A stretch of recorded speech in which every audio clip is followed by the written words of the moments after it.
This is what many people think paradise looks like: untouched nature, white sand beaches with blue waters and palm trees. But is paradise really in the Dominican Republic? Let's find out together, because I will show you the good and the bad side of this country. Stay till the end. Quickly write a comment for which next country you want me to make a facts video about. You decide entirely. The Dominican Republic occupies 2/3 of the island of Hispaniola, which, by the way, is the second largest island in the entire Caribbean region. In case you're wondering, Cuba is first. The country in focus today, the Dominican Republic, shares the island of Hispaniola with Haiti, and by the way, they don't like each other very much. The two countries have been constantly at war, and most recently, the Dominican Republic was under Haitian rule for 2 decades. The Dominicans, however, managed to cut off about 30,000 square miles of this paradise island, which makes the country similar in size as the Netherlands, for example. 17,000 square miles remain for Haiti. The border between the two countries, by the way, can be seen super clearly even from space because of the deforestation on the Haitian side. Actually, the history of the Dominican Republic begins with the very discovery of America by Christopher Columbus. The first city ever founded by Europeans in the New World was the capital of the Dominican Republic, Santo Domingo. You must have noticed a lot of Domingos in this country. Santo Domingo, Dominican Republic. Who is Domingo, and why is everything named after him? In fact, the person is Saint Dominic, or rather the Dominican order. Christopher Columbus's expeditions in search of a route to India were actually sponsored by the Catholic rulers and the Church. Instead of India, however, as we know, he landed in the Bahamas in 1492. After that, he reached the island of Hispaniola and quickly realized that this is the most suitable place to found a settlement on the newly discovered continent. Around 1496, under the influence of the Dominican order and the Church, they founded the first city in America, Santo Domingo. It is from there that the entire conquest of the 2 new continents began. Naturally, when the Europeans arrived on the island, there was already an indigenous population of Caribbeans, known as Taino, who numbered about 1 million people. You know what happened next, right? The new Hispanic arrivals carried smallpox, to which the natives have no immunity. They also slaughtered them, enslaved them, and so in less than 100 years, there was no longer a native population. At the same time, the French wanted a piece of the island because it's rich in minerals and sugarcane. They went to war with the Spanish and conquered about 1/3 of the island, where Haiti is located today. They called their part of the island Saint-Domingue the same, but in French. Like Madagascar and most places under French rule, death and enslavement came. The Spanish, on their part, had already exterminated the local population and lost interest in the island. They decided to continue to South America in search of gold. On the Spanish part of the island of Hispaniola remained peaceful and intelligent colonists who wanted to live in a good and peaceful society. So they began to build the modern country of the Dominican Republic, and it developed significantly better than Haiti. That is why today the island is so visibly divided. Haitians are facing the collapse of their state and extreme poverty, while the Dominicans are doing just fine. The capital of the Dominican Republic, as we have already found out several times, is Santo Domingo, a super dynamic city with a population of about 3 million people. It is known as the city with the longest history in America, because, logically, it was the first city there. It also houses the oldest overseas cathedral, Santa Maria la Menor. The currency of the Dominican Republic is the Dominican peso. Everybody that has been there knows that they also work with American dollars. If you plan to visit the Dominican Republic, be sure to bargain for everything. Here I want to tell you a little more about the people there, or the so-called Dominicans, and they are not at all the most hardworking. They are active only after a tip. Very often they won't even be ashamed to ask for one.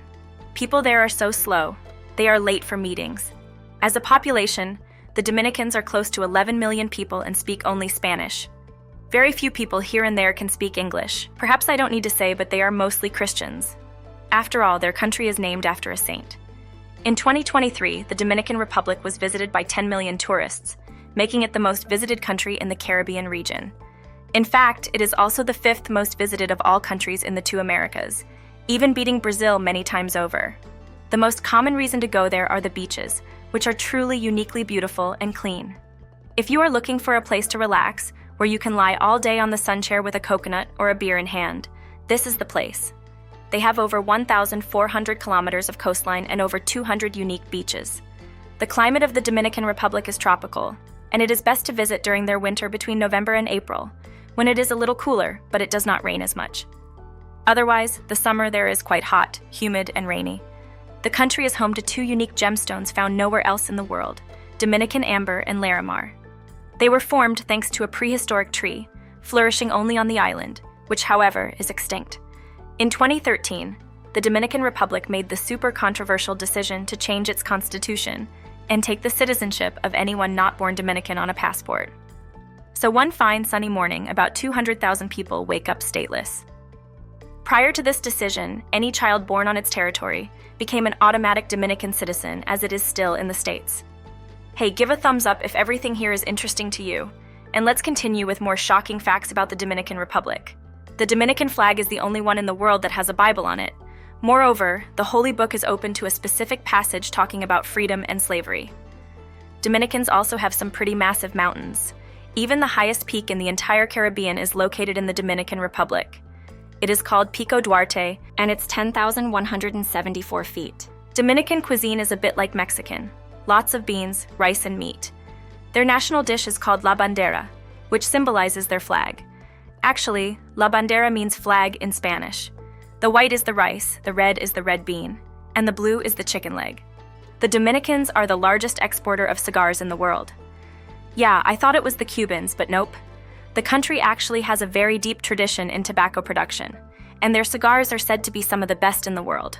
There are a lot of excursions offered to tourists, and on some of them you can visit the typical farms dealing with tobacco and cigars, coffee, cocoa, and whatnot. The island of Ceuta, a real part of paradise from which one cannot simply leave. It is a protected region, no concrete, and a must-see destination for anyone visiting the Dominican Republic. Imagine pure white sand, crystal blue waters, palm trees all along the beach casting shade, and behind it all a low jungle. One can catch a day trip to Ceuta on catamarans. Fortunately, the Dominicans have made many national parks in which they preserve nature and wildlife. About 25% of the country's territory is a reserve. Moreover, most of their buildings and even huge hotels do not exceed 3 or 4 stories, so the palm trees stick out from above and the greenery is dominant. The most famous and very often practiced sport in the Dominican Republic is not football, like most Latinos, but baseball. The country has a very strong tradition, and about 35% of the professional athletes in this sport in the USA have Dominican roots. Although tourism is super big, the main industry of the Dominican Republic remains agriculture. About 50% of the working population works in this sector. Sugar, coffee, cocoa, and tobacco are the leading manufacturers. Did you know that one of the Jurassic Park movies, Pirates of the Caribbean, and the second part of The Godfather were filmed in the Dominican Republic? The country's exotic scenery is often favored by Hollywood. The largest lake in the Caribbean is located on the border between Haiti and the Dominican Republic and is called Enriquillo, which is located 46 meters below sea level. The interesting thing about it is that its water is even saltier than the surrounding ocean, and that is why saltwater crocodiles breed there. As in most Latin American countries, dancing is in the Dominicans' blood. People there most often venture into meringue, which requires fast feet. Between February and March, thousands of whales congregate around the Dominican Bay, where they give birth and nurse their young for the long journey into the cold northern waters. Dolphins are also quite common, and if you are lucky, you may see them jumping off from the beach. If not, they have built special dolphinariums where you can even swim with them and see how well they are trained. If you want to constantly learn such interesting facts, then subscribe to our channel. When someone mentions poisonous animal, we most often think about snakes and spiders. However, this one next to me is a Hispaniolan solenodon, which is one of the few venomous mammals. It looks like a slightly larger and weird mouse, but if it bites you, it injects its venom from its lower teeth. There's a place in the Dominican Republic where gravity doesn't work. Cars left in neutral move uphill. The explanation, as in other similar places, is an optical illusion. Here is a useful tip if you are going to travel to the Dominican Republic. You should know that the flight, for example, from Germany is over 10 hours, and separately, you should know that a lot of suitcases are forcefully opened by the airport staff, and they would steal anything valuable. The 5th largest gold mine in the world by production is located in the Dominican Republic. Its name is Pueblo Viejo. It is massive, as you can see on your screens, and is responsible for over 15 tons of gold per year. Naturally, it is run by Americans. Here comes the moment to tell you that the Dominican Republic is terribly tied to the United States. They have occupied it twice. The last time this happened was in 1965 to stop the spread of communism. You know that in neighboring Cuba, they failed. Dominicans open a bottle of Mama Juana for every celebration. The drink is alcoholic and is made from rum, red wine, honey, and spices.